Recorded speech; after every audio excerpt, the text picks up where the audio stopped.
¿Qué tal? Sean ustedes bienvenidos al segundo episodio de lo que he titulado Relatos, anécdotas y otras cosas. Antes de empezar, quisiera agradecerles por estar escuchándome y permitirme contarles sobre estos temas que a mí en lo personal me atraen demasiado, porque me parecen muy interesantes, ya que son muchas las teorías que se desarrollan a su alrededor de estos.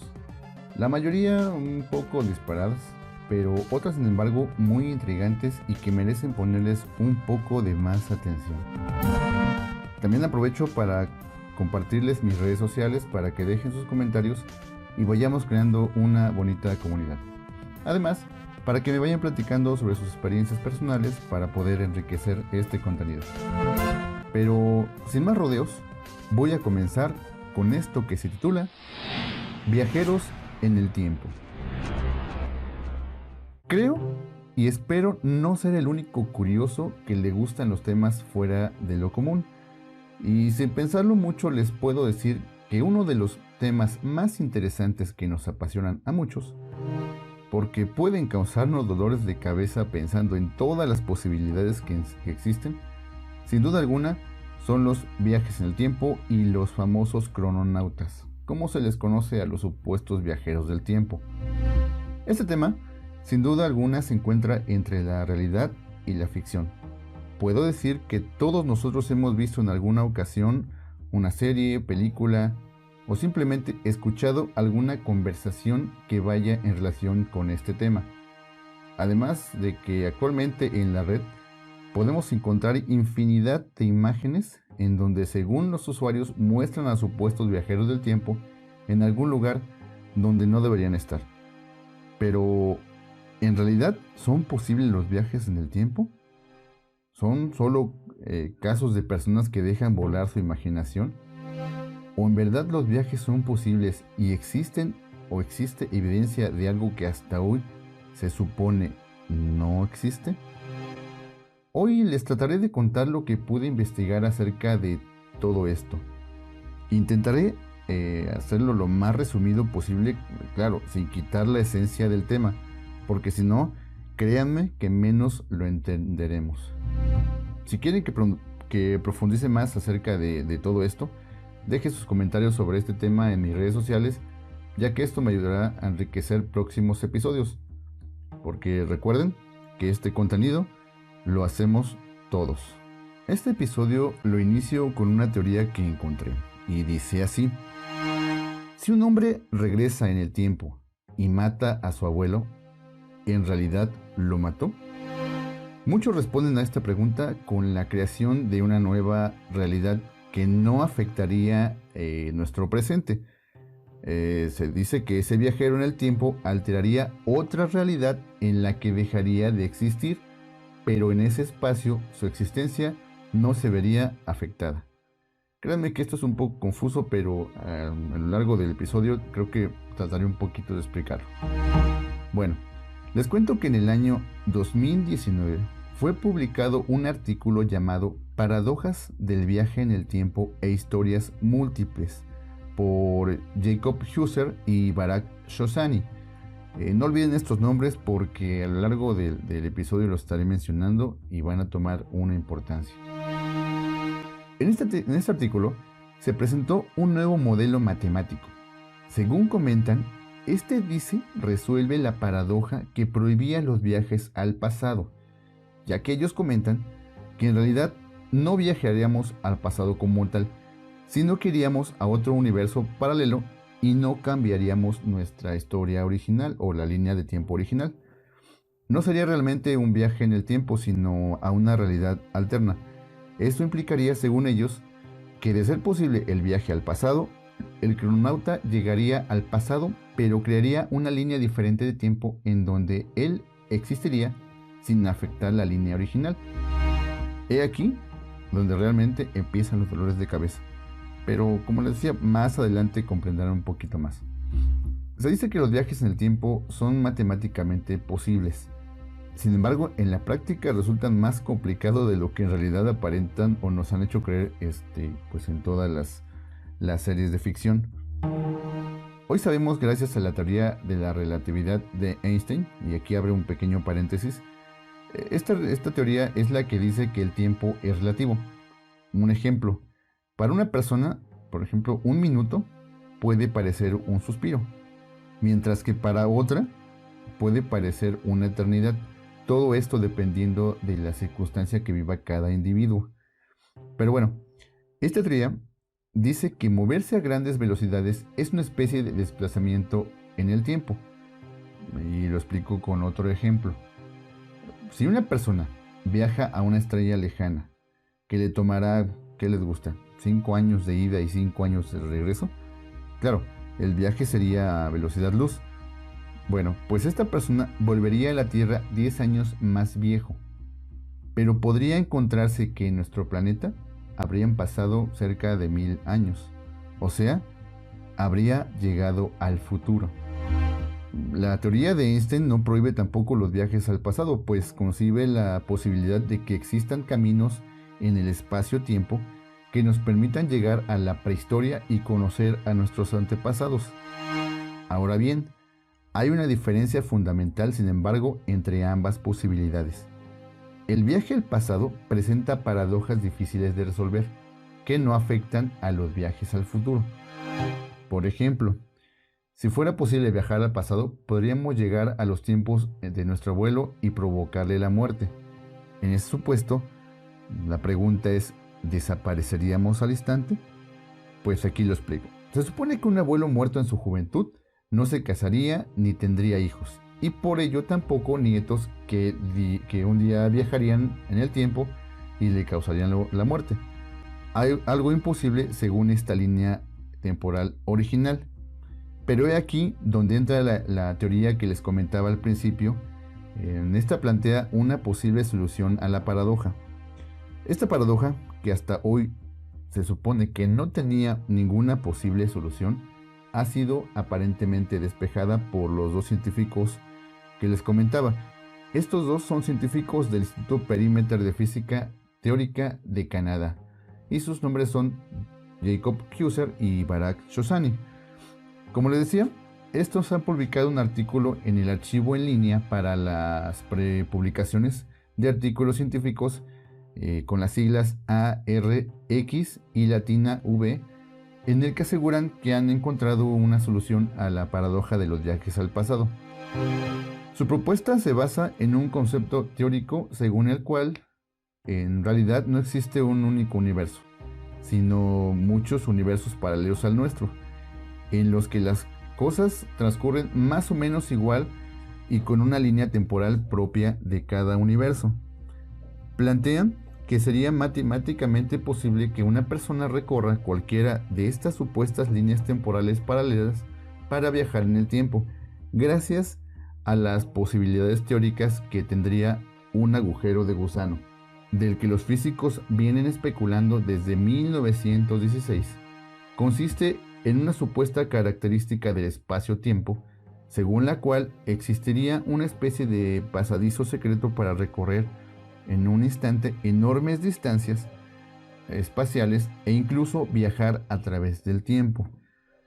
Según estos investigadores, si una persona consiguiera viajar al pasado gracias a un agujero de gusano, una posibilidad en la actualidad totalmente hipotética, aclaro, en realidad lo que harían es viajar a otro pasado paralelo al suyo, por lo que podrían provocar la muerte de su abuelo sin que eso afecte a su trayectoria temporal o, lo que es lo mismo, su universo de partida.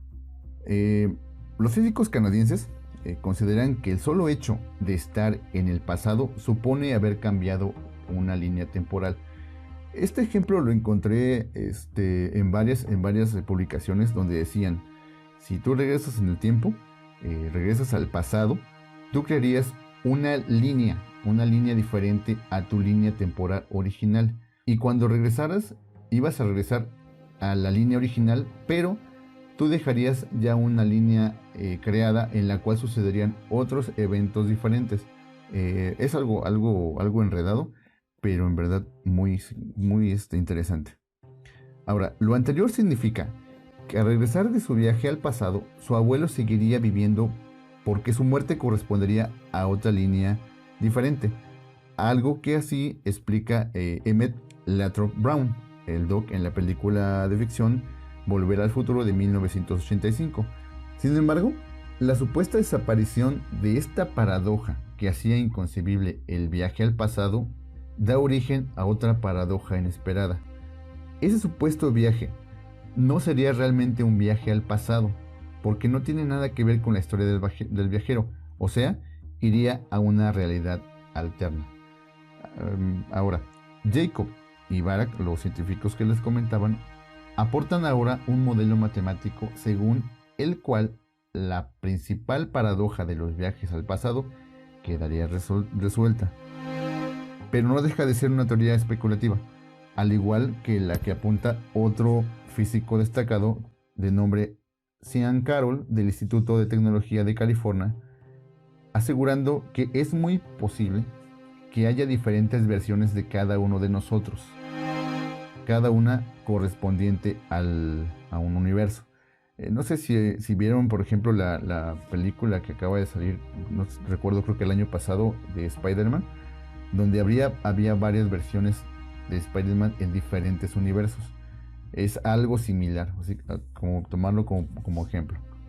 O sea, con lo anterior, se puede decir que unos científicos hablan de realidades alternas y otros de multiversos, que podrían parecer lo mismo, pero según veo no.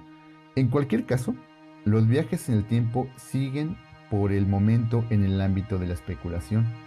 No sabemos si existen los agujeros de gusano que los hagan posibles, ni si esos agujeros serían transitables o controlables, ni si realmente hay más universos que el que conocemos, ni si tendríamos la suficiente energía para materializar un viejo sueño humano de conocer otro tiempo diferente al que nos tocó vivir. Lo más atractivo de todo esto son, pues en sí, sus propios misterios, y también que nos muestra lo poco que conocemos del vasto universo o de todo lo que está, que aparentemente está a nuestro alcance, pero sin embargo, pues no lo podemos tocar hasta el momento. Y a su vez, pues nos deja ver el ingenio humano reflejado para dar, pues, supuestas soluciones o proponer soluciones para conseguir viajar al pasado, aunque de momento, pues esto resulte imposible. Pero bueno, por ahora dejamos un poco de lado lo científico. Voy a contarles acerca de algunos casos de supuestos viajes en el tiempo, y verán cómo hay una línea muy delgada entre la realidad y la ficción.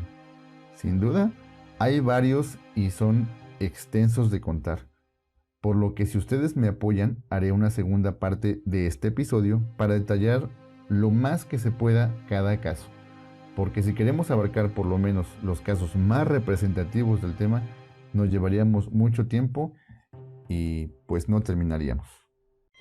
El primer caso que les voy a contar es quizá el más conocido, ya que se han desarrollado muchas teorías en torno a este supuesto crononauta. La historia de John Titor es por demás interesante, pero dividamos en este punto un poco la teoría. Hay una fotografía donde se ubica a este supuesto viajero en Canadá en el año de 1941.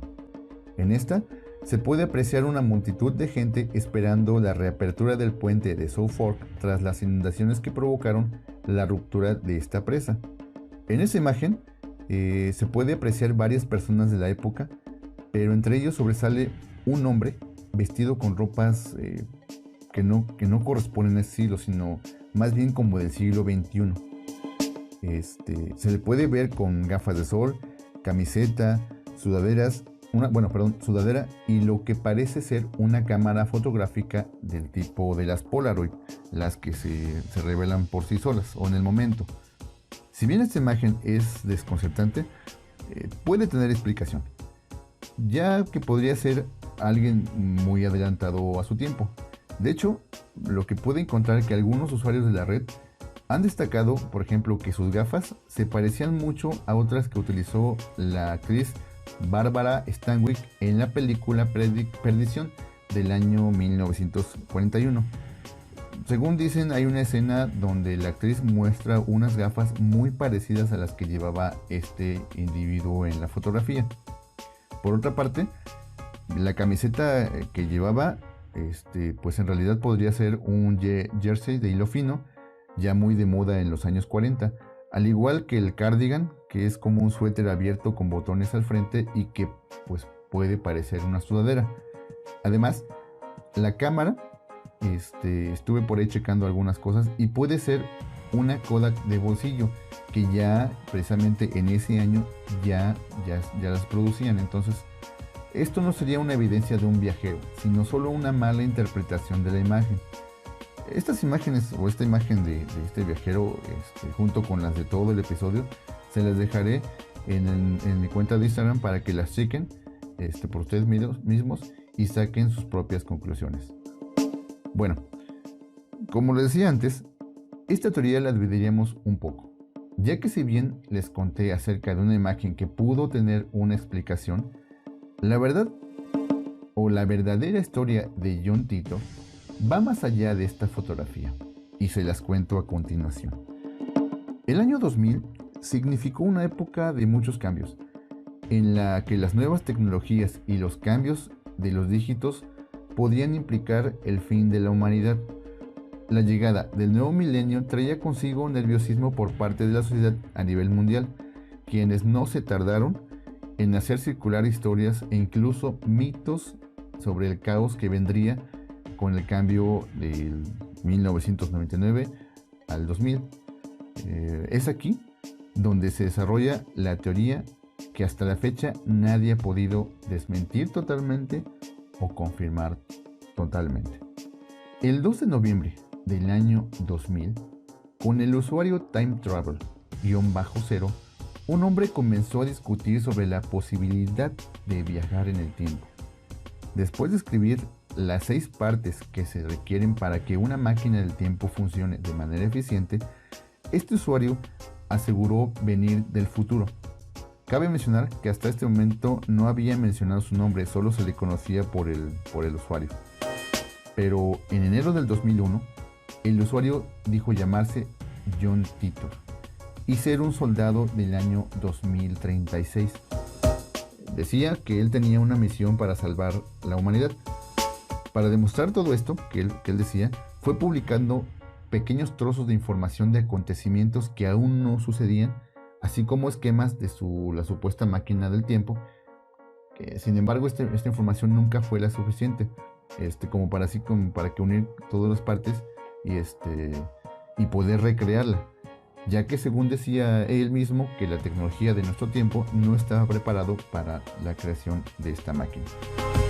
John Titor dijo que le fue posible trasladarse en el tiempo gracias a un aparato colocado en un Corvette modelo 1967 y después movido a un camión de doble tracción de 1987.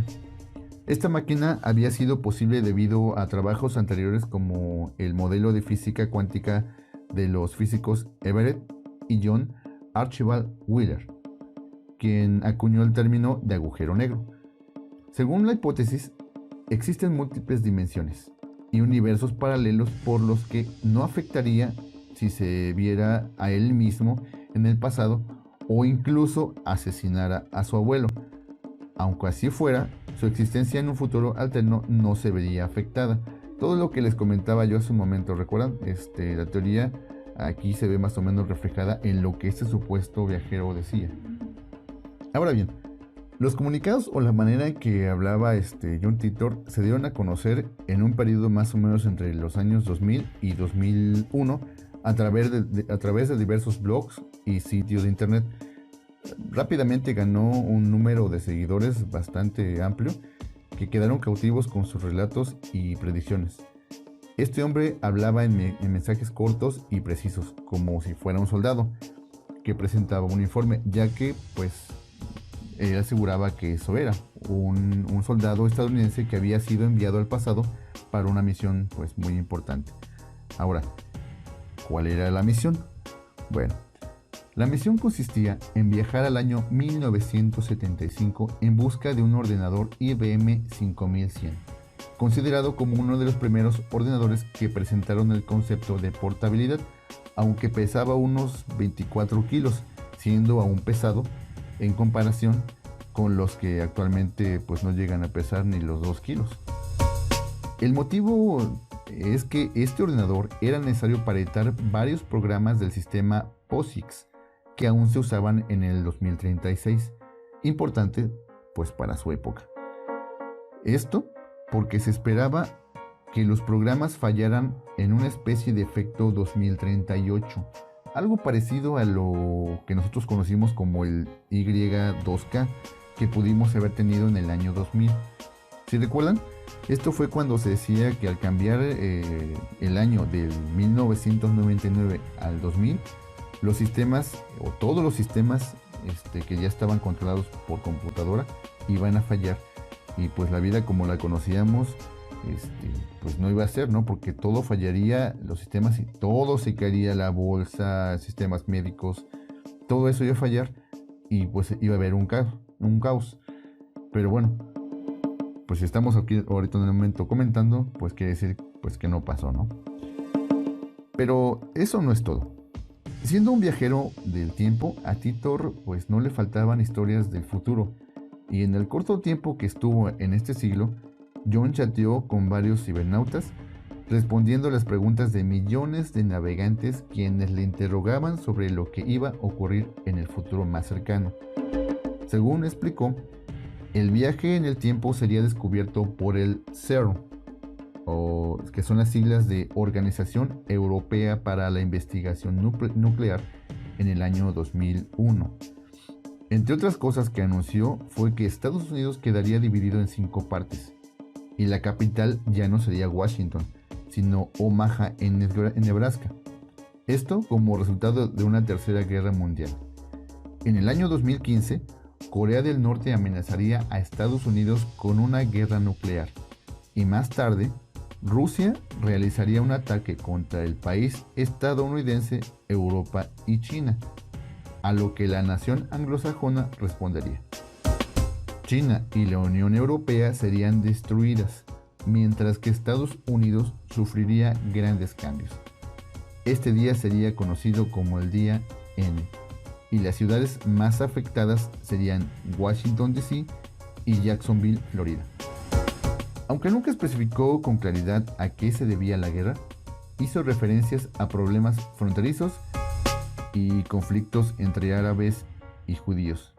Sin embargo, eventos como la predicción que les comentaba de que el CERN descubriría en el 2001 las bases para el viaje en el tiempo y que se crearían microagujeros negros, pues nunca sucedió. Tampoco las guerras del 2005 pues se dieron. Sin embargo, los fanáticos dijeron que esto podía ser respecto a lo que había comentado sobre las realidades alternas, y que su viaje había tenido éxito creando una línea de tiempo diferente para nosotros.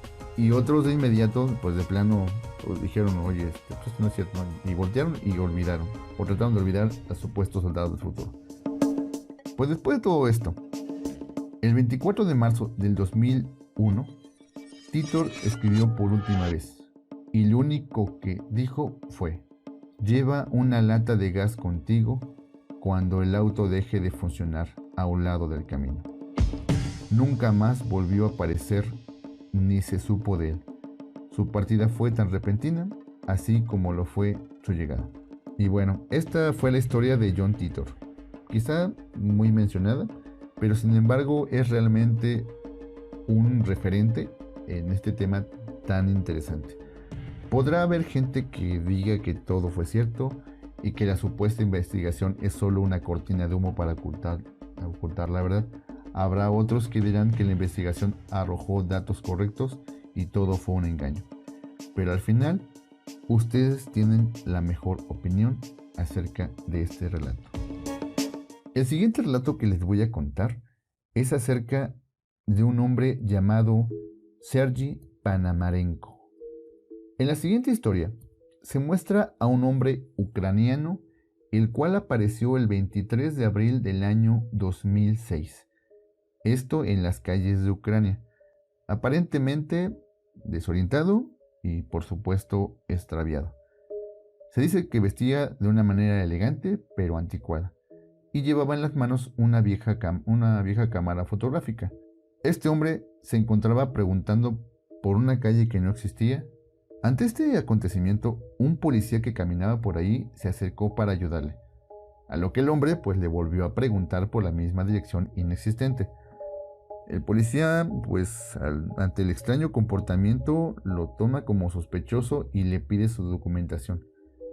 Aquel hombre le presenta un antiguo pasaporte soviético a nombre de Sergei Panamarenko, fechado en 1950, el cual, al ser revisado por los expertos y después de un examen que se realizó, se encontró que era completamente real. Los agentes procedieron a trasladarlo inmediatamente a un hospital psiquiátrico, ya que así lo requería su inusual comportamiento. Aquí es donde, al ser atendido por un psiquiatra, tuvo la oportunidad de preguntar en qué año se encontraba, enterándose de que aparentemente habían transcurrido unos 58 años para él, pero según Sergi, lo último que recordaba era estar en el año 1958, sorprendentemente también un 23 de abril, donde se encontraba tomando fotos en Kiev, Ucrania. En su sesión psiquiátrica, Sergi dijo que había nacido el 16 de junio de 1932 en Kiev, Ucrania, con lo que entonces al momento de su desaparición del pasado pues tendría unos 25 años de edad. También comentó en la entrevista que el día de su desaparición salió de su casa para dar un paseo, llevando con él su cámara fotográfica, cuando repentinamente miró al cielo y observó un objeto con forma de campana volando de forma inusual. Pues ya de por sí el ver un objeto volando en esas fechas pues era algo inusual.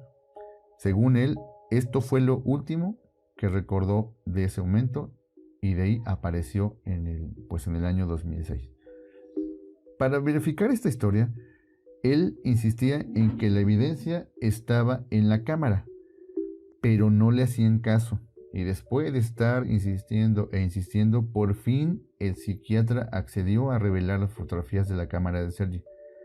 Sin embargo, pues aquello no fue tarea fácil, pues era una cámara bastante antigua que ameritaba unas técnicas distintas de revelado al que ya se usaban en el siglo XXI. Para esto, contrataron a un experto en fotografía, el fotógrafo Vadim Poisnier, quien se quedó totalmente sorprendido cuando revisó aquel rollo que se había dejado de fabricar hace alrededor de unos 70 años y que estaba conservado en perfecto estado. Poisnier logró revelar todo el rollo fotográfico y se dejaron al descubierto increíbles imágenes de la ciudad de Kiev en la década de los 50. Varias fotografías de una mujer de unos 25 años de edad, que Sergi comentaba era su prometida, y una imagen donde estaba él con la misma vestimenta con la que se había aparecido en el año 2006. Y por supuesto, la foto del ovni con forma de plato acampanado que él tanto mencionaba. Con esto, probando que lo que decía tenía algo de verdadero.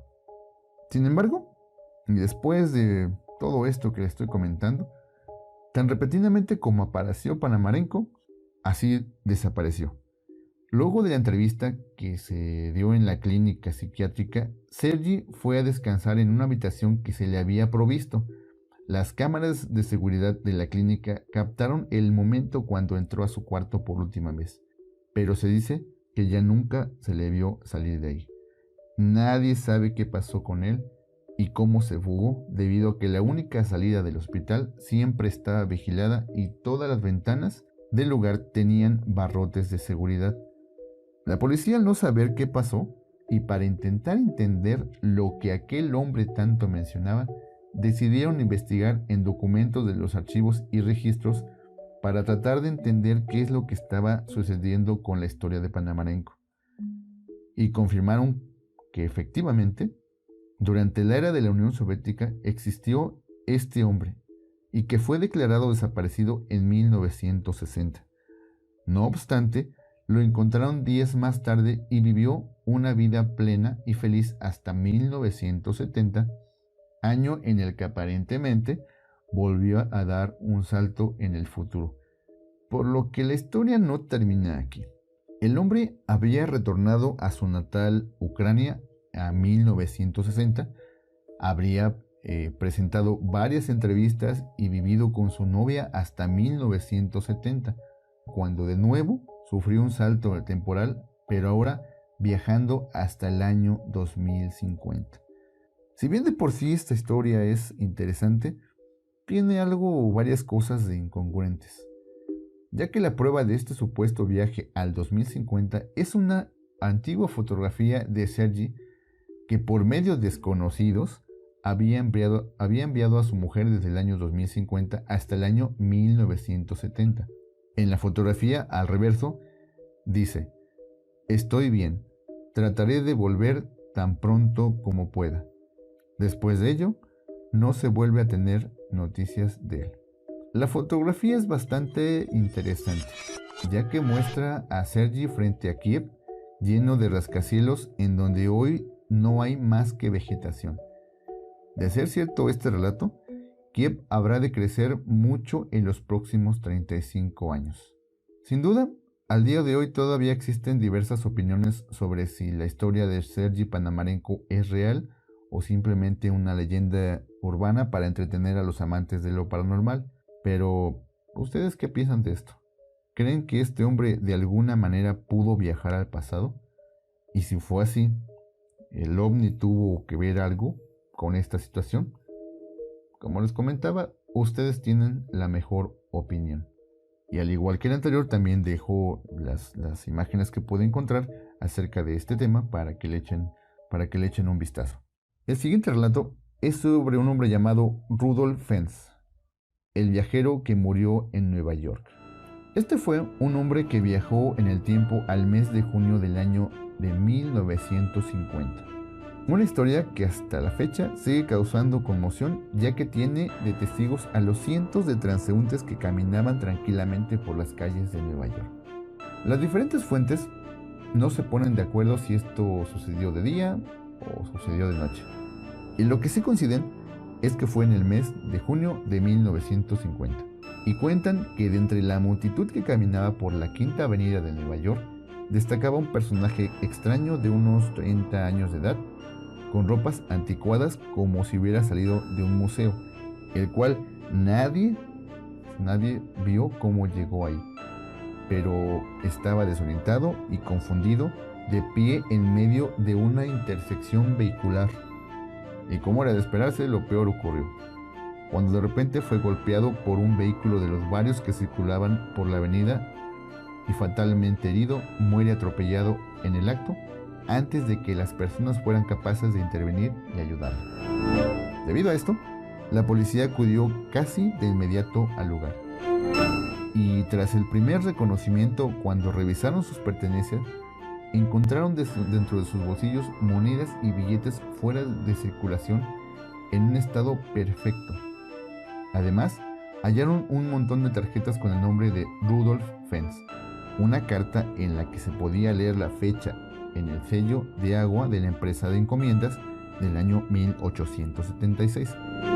Esa carta estaba destinada, como les comentaba, al mismo Fens y venía adjuntado un recibo con una suma de dinero por la supuesta manutención de unos caballos y un carruaje, y las tarjetas de visita con el nombre de Rudolf Fens y una dirección de la Quinta Avenida. El encargado de la investigación acerca de ver qué es lo que pasaba fue Hubert B. Rind, capitán de la policía de Nueva York y perteneciente al Departamento de Personas Desaparecidas. Tratando de identificar al hombre misterioso, encontró que la dirección de la Quinta Avenida era parte de un negocio. Investigando con su actual propietario, este no sabía quién era ese dichoso Rudolf Fens.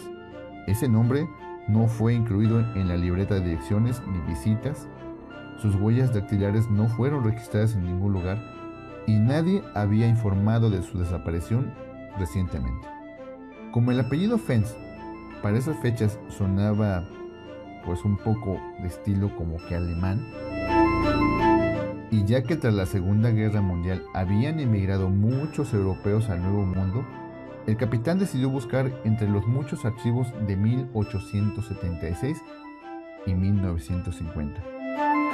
Tras patearse muchos archivos y gastar bastante dinero en llamadas a consulados y funcionarios de Alemania, Suecia y Austria, no se logró absolutamente nada.